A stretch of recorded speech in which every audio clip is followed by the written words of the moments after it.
Pratna says, Father, reading End of the World. That is the, and there is the whole portion about truthfulness that Adya has written about. How important is it to be truthful, especially to yourself in this seeming journey? Can you talk about this, Father, a little bit?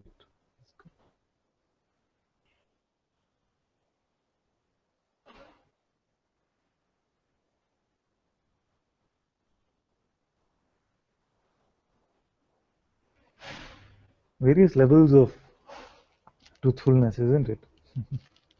So the first level is the phenomenal level or the worldly level of truthfulness. When mostly we talk about being truthful, we're saying you're not lying about what the appearance which came to you, isn't it? So first is this worldly level. Your mother says, don't lie. Don't lie that you came first in class or something like that. So in terms of the appearances playing out, one is that level of truthfulness, that this is what actually happened in my day-to-day life, and we are being truthful about that. Now there's a deeper level of integrity which sages like Maharaj has spoken about very often. And this integrity means two aspects. One is using the minimum amount of words to just report on what is your direct experience with as little mental interpretation as possible. You see? So when we are talking about integrity and truthfulness on this seeming spiritual path, we're talking about remaining as true to our direct experience as possible, knowing that words do not fully express the truth, but keeping them as empty of mental interpretation as possible. So this is the first part of integrity. The second part of integrity is to not be in denial of what you are experiencing. Because very often what can happen is that the spiritual ego will deny to yourself and to the rest of the world that some sense of suffering, some sense of resistance is coming. Some ideas are still being believed in. So what will happen is that we might still be believing ideas about ourselves. And it could be very spiritual ideas like I'm awake and I'm special and I'm free or something like this. Or it could be ideas about relationships or any other worldly phenomena. But actually there is belief in them, there is conditioning about them. But what is happening is because we have heard concepts like I am nothing or I am that or there is no doer, then we're just using concepts as denial for what is our direct experience. So if suffering is experienced, we resist even the resistance called suffering, thereby making it worse by being in denial of it using some Advaita or spiritual concept. You see? So when we are speaking about truthfulness, we're talking about both these aspects.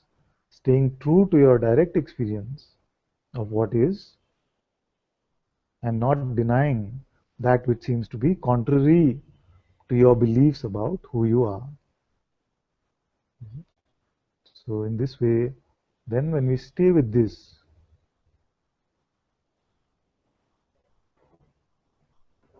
and we are open, we are not using concepts for any sort of denial. Because all the greatest Advaita sages actually have said also that Advaita can be the best excuse. You see? Adya himself says that that Advaita is the best excuse for bad behavior because there is no doer, you see. Yeah. So in this way then, This is not integrity. This is just, to use another of his terms, this is just being a spiritual jerk. So if you're still coming from a mental concept, no matter how glorious or spiritual it might sound, you see, then it is not truthful. It is still in the realm of interpretation. Then the idea can come, but I have to use the mind to communicate. Actually, ultimately, that is not true, but I know where you're coming from. That's why I'm saying, in as little terminology as possible, if you can point to your direct experience without being arrogant or falsely humble, then that qualifies as enough truthfulness.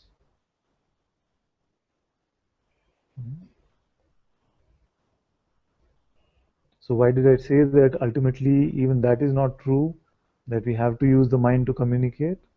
Because as you hand over this mind, as you give up this mind, then you'll find that there is the voice of your intuitive presence, the voice of the Sadguru itself, which then can use the mouth. And how to tell the difference between these two? When it is coming from the mind, you can always smell some grasping, some need, wanting to be seen as something, wanting a particular outcome. You see? But when it is coming from your intuitive presence, it is just sharing for the beauty of it. There's so much space, there's so much love and peace in that, and there is no concern about the outcome of it. So as we give up on this mind, then you will find that this intuitive presence starts becoming available to us.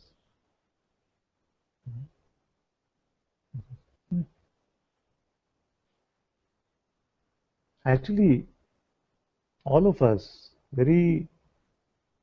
from very early on, we have a very strong intuitive sense of what is true and what is not. You see, even children know this. You see, they can smell lies on themselves and on others also. So this sense of truthfulness is very, very native by design.